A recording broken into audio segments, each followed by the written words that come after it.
और अब खबरें विस्तार से। संसद में आज देश का आम बजट 2023-24 पेश किया गया है। आपको बता दें कि वित्त मंत्री ने कहा कि देश की आजादी के अमृतकाल का ये पहला बजट है। हमने हर वर्ग तक पहुंचने की कोशिश की है, खासकर युवाओं और सभी वर्ग के लोगों तक आर्थिक मजबूती पहुंचाने की कोशिश की गई। दुनिया में सुस्ती के बावजूद हमारी मौजूदा ग्रोथ का अनुमान 7% के आसपास बरकरार है और चैलेंजिंग समय में भारत तेजी से विकास की ओर तरफ बढ़ता जा रहा है। दुनिया भर के लोगों ने भारत के विकास की सराहना की और यह बजट अगले 25 साल का ब्लूप्रिंट है। The foundation laid in the previous budget and the blueprint drawn for India at 100. We envision a prosperous and inclusive India in which the fruits of development will reach all sections and citizens, especially our youth, women, farmers, OBCs, scheduled castes and scheduled tribes. The Indian economy is therefore on the right track and despite a time of challenges, heading towards a bright future. Today, as Indians stand with their head held high and the world appreciates India's achievements and successes, we are sure that elders who had fought for India's independence will, with joy, bless us in our endeavors going forward as well. संसद में वित्त मंत्री निर्मला सीतारमण ने budget पेश करते हुए कहा कि आजादी के अमृत महोत्सव के तहत महिला सम्मान बचत पत्र का ऐलान किया जा रहा है और उनके लिए न्यू सेविंग स्कीम लाई गई। 2 साल के लिए इसमें निवेश कर सकेंगे और 2 लाख रुपए जमा कर सकेंगी, जिस पर 7.5% का ब्याज मिलेगा। कोई भी महिला या लड़की खाता खुलवा सकेगी और इसमें से पैसे निकालने के लिए शर्तें होंगी। ये महिला कल्याण के लिए एक बड़ा कदम इस बजट में उठाया जा रहा है। बुजुर्गों का बचत का दायरा 15 लाख से बढ़ाकर 30 लाख तक यहां पर कर दिया गया है, तो वहीं गरीबों को लेकर भी कई अहम घोषणाएं की गई। बचत पत्र for commemorating Azadi Ka Amrit Mahotsav, a one-time new small savings scheme, Mahila Samman Savings Patra or Savings Certificate, Mahila Samman Savings Certificate will be made available for a 2-year period up to March 2025. This will offer deposit facility up to 2 lakh in the name of a woman or girls for a tenure of 2 years at fixed interest rate of 7.5% with partial withdrawal option. For poor persons who are in prisons and unable to afford the penalty or the bail amount, required financial support will be provided. संसद में वित्त मंत्री निर्मला सीतारमण ने budget पेश करते हुए कहा कि टैक्स पोर्टल पर रोजाना 72 लाख आवेदन हासिल होते हैं और हम रिफंड की प्रक्रिया 16 दिन तक लेकर आए हैं और इसी में हम और सुधार करने की दिशा में आगे बढ़ रहे हैं। वित्त मंत्री ने कहा कि अब तक 7 लाख रुपए तक की इनकम पर कोई टैक्स नहीं लगेगा। ये न्यू टैक्स रिजीम के तहत दी जाएगी। वित्त मंत्री ने कहा कि नए टैक्स प्रावधानों के तहत 3 लाख रुपए तक की इनकम तक कोई टैक्स नहीं लगेगा। 3 से लेकर 6 लाख रुपए तक 5% टैक्स लगेगा। 6 से लेकर 9 लाख रुपए तक 7% टैक्स और 9 से 12 लाख रुपए तक 12% टैक्स से अब से लगेगा। वित्त मंत्री ने कहा कि टैक्स पोर्टल पर रोजाना 72 लाख आवेदन हासिल होते हैं और हम रिफंड की प्रक्रिया 16 दिन तक लेकर आए हैं। इसमें हम और सुधार करने की दिशा में आगे बढ़ रही हैं। वित्त मंत्री ने यह भी कहा कि टैक्स रिटर्न की प्रोसेसिंग 90 दिन से घटाकर 16 दिन हो गई है और 72 लाख टैक्स रिटर्न एक दिन में भरे गए हैं। I have 5 major announcements to make in this regard. These primarily benefit our hard-working middle class. The first one concerns rebate. Currently, those with income up to 5 lakh do not pay any income tax in both old and new regimes. I propose to increase the rebate limit to 7 lakhs in removing the minimum threshold of 10,000 for TDS and clarifying taxability relating to online gaming, not treating conversion of gold into electronic gold receipts and vice versa as capital gains. reducing the TDS rate from 30% to 20% on taxable portion of EPF withdrawals in non-PAN cases and taxation on income for market-linked debentures. वित्त मंत्री निर्मला सीतारमण के budget को PM Narendra Modi ने उम्मीदों का budget बताया है। उन्होंने कहा कि ये गरीब, किसान और मध्यम वर्ग सभी की उम्मीदों को पूरा करने वाला है। परंपरागत रूप से अपने हाथ से औजारों और टूल्स से कड़ी मेहनत कर कुछ न कुछ सृजन करने वाले करोड़ों विश्वकर्मा इस देश के निर्माता है। उन्होंने कहा कि लोहार, सुनार, मूर्तिकार बहुत लंबी लिस्ट है। इन सभी की मेहनत से देश इस बजट में पहली बार अनेक प्रोत्साहन योजनाएं लेकर आया। ऐसे लोगों के लिए ट्रेनिंग, टेक्नोलॉजी, सपोर्ट की व्यवस्था की।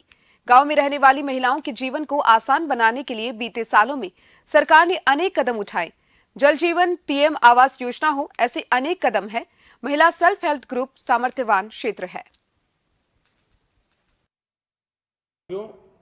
ये बजट सस्टेनेबल फ्यूचर के लिए green growth, green economy, green energy, green infrastructure और ग्रीन जॉब्स को एक अभूतपूर्व विस्तार देगा।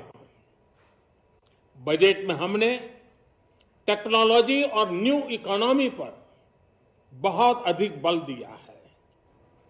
लोहार, सुनार, कुम्हार, सुथार, मूर्तिकार, कारीगर, मिस्त्री, अनगिनत लोगों की बहुत बड़ी लंबी लिस्ट है।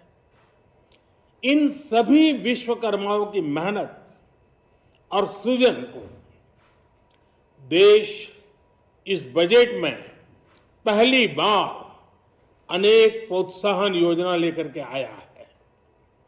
ऐसे लोगों के लिए ट्रेनिंग, टेक्नोलॉजी, क्रेडिट और मार्केट सपोर्ट की व्यवस्था की गई है। शहरी महिलाओं से लेकर गांव में रहने वाली महिलाएं हो,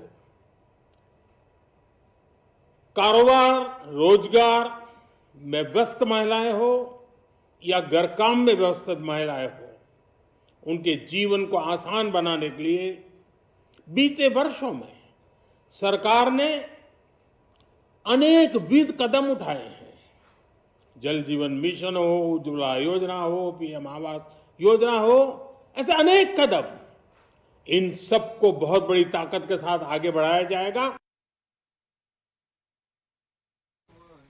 लोकसभा में वित्त मंत्री निर्मला सीतारमण ने मोदी सरकार के दूसरे कार्यकाल का आखिरी पूर्व बजट पेश किया। लोकसभा में वित्त मंत्री का भाषण समाप्त होने पर बजट की एक प्रति राज्यसभा के पटल पर रखी गई। उसके तुरंत बाद मंत्री ने वित्त विधेयक पेश किया, जिसमें सरकार के कराधान प्रस्ताव हुए। इसके तुरंत बाद सदन स्थगित कर दिया गया। Shrimati Nirmala Sitharaman. So with your permission, I rise to lay on the table a copy each in English and Hindi of the following papers under Section 3(1) of the Fiscal Responsibility and Budget Management Act 2003. 1. Medium-term fiscal policy cum fiscal policy strategy statement, and 2. Macroeconomic framework statement.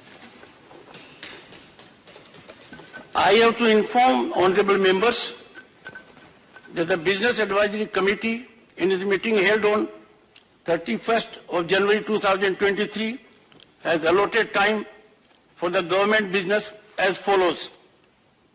Discussion on the motion of thanks on the Honourable President's address, 12 hours. General discussion on the Union Budget for 2023-24, 12 hours. आज देश का आम budget पेश किया गया। इसके बाद कांग्रेस नेता शशि थरूर ने अपनी प्रतिक्रिया दी। थरूर ने कहा कि बजट में कुछ चीजें अच्छी थी, मैं इसे पूरी तरह नकारात्मक नहीं कहूंगा, लेकिन अभी भी कई सवाल उठते हैं। बजट में मनरेगा का कोई जिक्र नहीं था। सरकार मजदूरों के लिए क्या करने जा रही है? बेरोजगारी, महंगाई की बात भी नहीं की गई। मनरेगा के बारे में हमारे जो बेरोजगार है हमारे गांव में, उनको क्या होगा? उनके नाम भी नहीं लिया, मनरेगा का नाम भी नहीं लिया। आप सोच लीजिए कि हमारे देश में कितने सारे लोग हैं जिनके पास कोई रोजगार नहीं है। बेरोजगारी के बारे में एक शब्द भी नहीं सुना, एक लफ्ज नहीं सुन सका। और महंगाई, आप टैक्स रिबेट के बारे में कह रहे हैं, अच्छी बात है, लेकिन जब लोगों के जेब में ज्यादा पैसे हैं उसका मतलब नहीं है कि वो ज़्यादा जाके खर्च करे हर रोज़ की एसेंशियल चीज़ों के लिए। तो मेरे ख्याल में सोचने लायक है इनमें चीज़ें, लेकिन मैं तुरंत नहीं कहना चाहता हूँ कि मैं संतुष्ट हूँ, क्योंकि मुझे प्रश्न बहुत है और पूरे डॉक्यूमेंट देख लीजिए, उसके बाद हम बोलें। अच्छी चीज़ें भी कह रहे थे आप, अच्छी चीज़ें क्या लगी सर? देखिए, लेखक के रूप में मैं बताऊंगा कि नेशनल डिजिटल लाइब्रेरी तो बड़ी अच्छी चीज़ है। और दूसरी बात है कि लंबाई जरा कम की, उसने 1.5 घंटे के अंदर सब खत्म किया, ये भी अच्छा है। ज़्यादा शायरी नहीं सुनाए हैं नहीं, लेकिन देखिए दूसरी चीज़ें टैक्स रिलीफ से अच्छी बात है, और छोटी छोटी चीज़ों में मेरे ख्याल में सरकार की उद्देश्य, प्रॉब्लम ये सरकार के हर वक्त होते हैं कि अच्छी तरह गोल बनाते हैं लेकिन बॉल वहां तक पहुंचता नहीं है। तो 1 साल के बाद पूछें कि बजट कैसे चला। लखनऊ के 2 दिवसीय दौरे से लौटे मुख्यमंत्री पुष्कर सिंह धामी ने कहा कि 22 वर्षों से हमारे और उत्तर प्रदेश के जो परिसंपत्तियों मामले में जो अड़चन चल रही थी वह अब दूर हो गई है। अधिकतर मामले तो 2021 में जो बैठक हुई थी उसी में निस्तारण हो गए थे।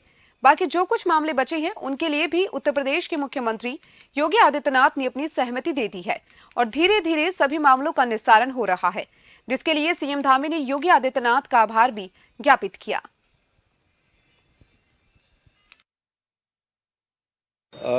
मैं माननीय योगी जी का बहुत धन्यवाद करता हूं कि पिछले 22 सालों से बहुत सारे जो मामले हमारे आपस में जिनका हल होना था वो रुके हुए थे, और उन्होंने उन सभी का जो हमारी अक्टूबर में 21 में जो बैठक हुई थी उसमें सभी अपने अधिकारियों को, सभी लोगों को निर्देश दिए थे। तो उसमें काफ़ी कुछ काम हो चुका है, और कुछ एक थोड़ा सा जो रह गया था जिसमें कुछ विलम्ब हो रहा था, तो उसके लिए भी मैंने उनसे अनुरोध किया। तो उन्होंने कहा है कि जल्दी से जल्दी उस सभी का निस्तारण कर देंगे, और जो हमारी परिसंपत्तियां वो सब हमको मिलना प्रारंभ हो गई हैं, और जल्दी से सारों का हल हो जाएगा। मुख्यमंत्री ने जोशीमठ में हो रहे विकास कार्य को कुछ लोगों के द्वारा बाधित करने का आरोप लगाया। उन्होंने कहा कि केंद्र सरकार और राज्य की सरकार जोशीमठ आपदा में प्रभावितों के विस्थापन और सहायता देने के लिए प्रतिबद्ध है, लेकिन कुछ लोग जोशीमठ आपदा की आड़ में अपना एजेंडा चला रहे हैं जो उत्तराखंड के लिए और जोशीमठ के लिए सही नहीं है। उन्होंने कहा कि इस तरह के एजेंडे की वजह से विकास बाधित हो रहा है। देखिए, चूंकि वहाँ पर कुछ 4 धाम के इतने सारे हमारे प्रोजेक्ट चल रहे हैं जो देश के लिए राष्ट्रव्यापी हैं, और जो विकास की योजनाएं हैं उसको भी कुछ लोग अनावश्यक रूप से जो रोकने का काम कर रहे हैं, उनको इस प्रकार के काम नहीं करने चाहिए। जोशीमठ शहर को लेकर जहां राज्य की सरकार या देश की सरकार, माननीय प्रधानमंत्री नरेंद्र मोदी जी की सरकार लगातार उसकी मॉनिटरिंग कर रहे हैं, लगातार उन्होंने हर संभव सहायता का भरोसा भी दिया है और उस पर काम भी हो रहा है। और हमारा भी अच्छा है कि सभी का हम पुनर्वास करें, सभी की सहायता करें, उसमें कोई कमी हम करने वाले नहीं हैं। लेकिन अनावश्यक रूप से जो कुछ लोग इसकी आड़ में अलग प्रकार के एजेंडे चला रहे हैं वो ठीक नहीं है। गणतंत्र दिवस पर विभिन्न राज्यों की झांकियों में उत्तराखंड की मानस खंड झांकी को प्रथम स्थान के लिए पुरस्कृत किया गया है। नई दिल्ली स्थित राष्ट्रीय रंगशाला शिविर में केंद्रीय रक्षा राज्य मंत्री अजय भट्ट को यह पुरस्कार दिया गया। उत्तराखंड सूचना और लोक संपर्क विभाग के महानिदेशक बंशीधर तिवारी ने राज्य की ओर से पुरस्कार प्राप्त किया। संयुक्त निदेशक KS चौहान भी इस मौके पर मौजूद रहे। मुख्यमंत्री पुष्कर सिंह धामी के मार्गदर्शन में यह पहला अवसर है जब उत्तराखंड राज्य की झांकी को प्रथम पुरस्कार के लिए चुना गया। मुख्यमंत्री पुष्कर सिंह धामी ने इस पर प्रसन्नता व्यक्त करते हुए कहा कि देश विदेश के लोग मानस खंड के साथ ही उत्तराखंड की लोक संस्कृति से भी परिचित होंगे।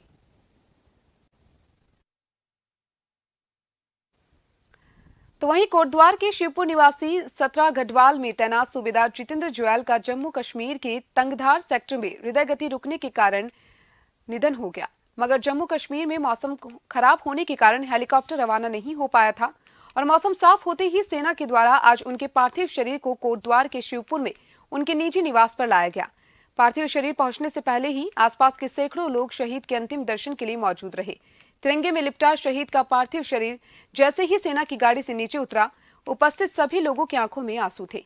शहीद के पार्थिव शरीर को राजकीय सम्मान के साथ गार्ड ऑफ ऑनर दिया गया। साथ ही साथ प्रशासनिक अधिकारियों और जनप्रतिनिधियों ने भी बारी बारी से पुष्प अर्पित कर श्रद्धांजलि अर्पित की। कुमार जी 17 गढ़वाल राइफल के सूबेदार हमारे द्वारिखाल ब्लॉक के थे।